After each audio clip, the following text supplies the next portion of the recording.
हाँ बच्चों आप भी जाना अब बोल और इस बार का थीम है कि जलवायु परिवर्तन को हम कैसे रोक पाएंगे।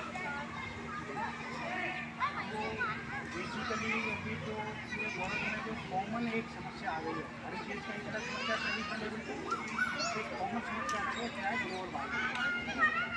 ग्लोबल वार्मिंग के पीछे रीजन कहाँ है और क्या होने वाला है। तो अभी क्या स्थिति चल रही है, तो हम ये मान के चल रहे हैं कि वो ऐसा होता है, ऐसा नहीं होता, उसके पीछे कुछ समस्या है। तो जब भी हमारा ग्रीन हाउस कैसे होती है, carbon dioxide, methane, nitrous oxide और कुछ आदमी खुद बनानी है वो अलग है, इंडस्ट्री प्रकृति में जो ग्रीन हाउस बनाया। ग्रीन हाउस का मतलब है कि पृथ्वी के चारों ओर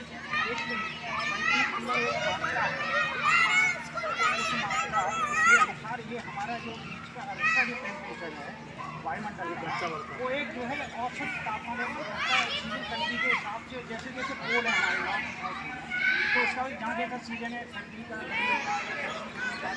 तो एक चलता है संतुलन तरीके से। और एवरेज जो हमारा जो तापमान था वो प्री इंडस्ट्रियल डेज से पहले मतलब फैक्ट्रियाँ रहने लगी थी तो लगभग 40। लेकिन जैसे जैसे फैक्ट्रियाँ लगी हैं, बहुत सारे लोगों को सुविधाएँ चाहिए, तो पहले हमको सबसे पहले ईंधन में क्या मिला, हमको लकड़ी से रहती थी।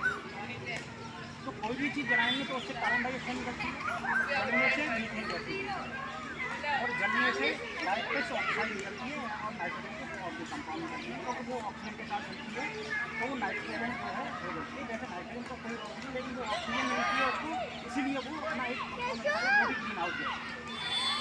तो धीरे धीरे जैसे इसका जो सूर्य की रोशनी आती है तो जो रोशनी आती है तो वो वापस भी आती है, तो इसकी गर्मी जो पृथ्वी गर्म हो गई, पानी गर्म हो गया, समुद्र का पानी हो गया तो जाता है। तो ये गैसें क्या करती है उसको एक उतना ही ट्रैप करती है कि जितनी पृथ्वी के औसत तापमान को जलवायु के अनुसार वो मेंटेन होता है, ताकि वो गर्मी निकल जाए। लेकिन जैसे जैसे ग्रीन हाउस गैसों की मात्रा बढ़ गई, इनकी डेंसिटी बढ़ गई, तो इसी डेंसिटी बढ़ने से क्या किया कि जो है इसको ज़्यादा ट्रैप हीट को कम करना। ज़्यादा डेंसिटी बढ़ गई तो हीट को ज़्यादा रोकेगी, आ रही हमारी बात इस हीट बढ़ गई। तो उसने क्या किया, पूरे एटमॉस्फेयर को गर्म करना शुरू किया। ये अभी से नहीं है, ये बहुत पहले से हो रहा है।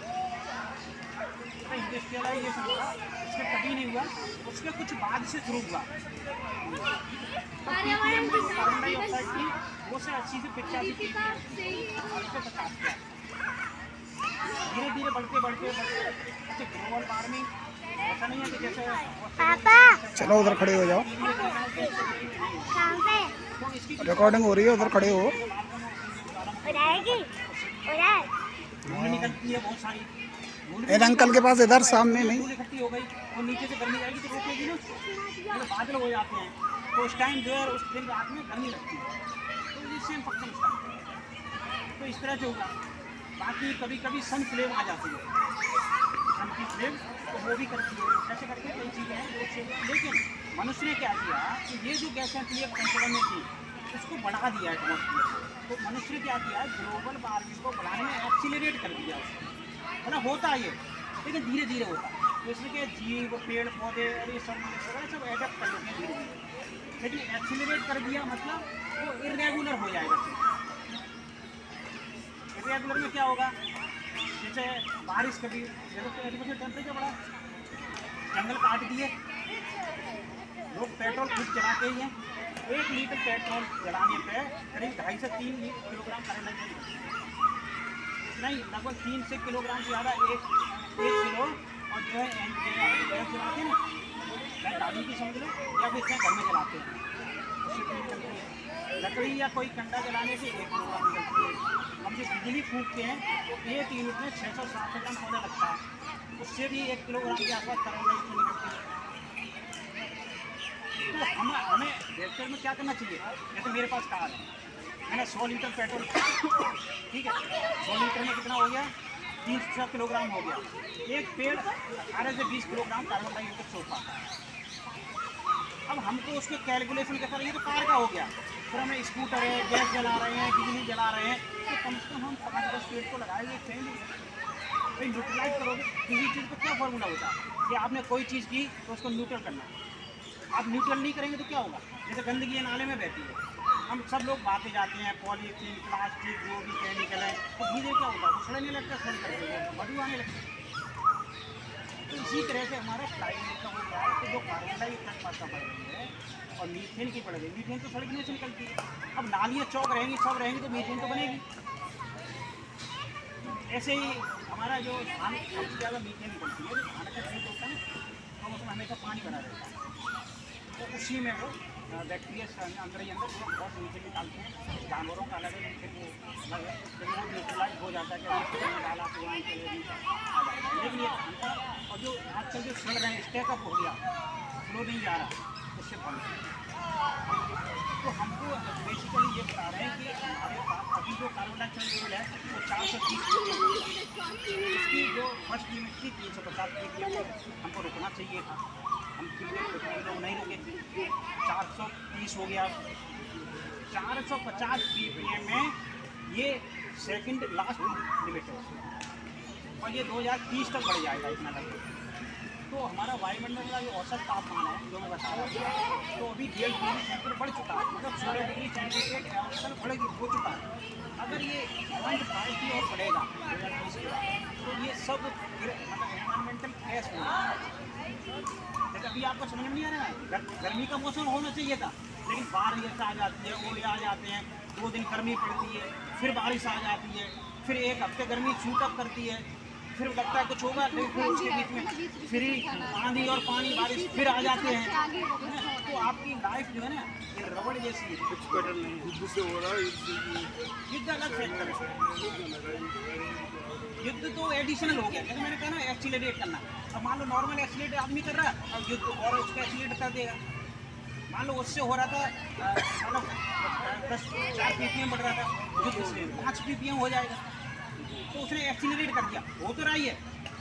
क्योंकि अब तो हम ये लोगों को समझा रहे हैं कि इस बात का लिए यही है कि आप किसी भी तरह से जलवायु परिवर्तन रोकने के लिए आप ही सबको कुछ करिए। क्यों?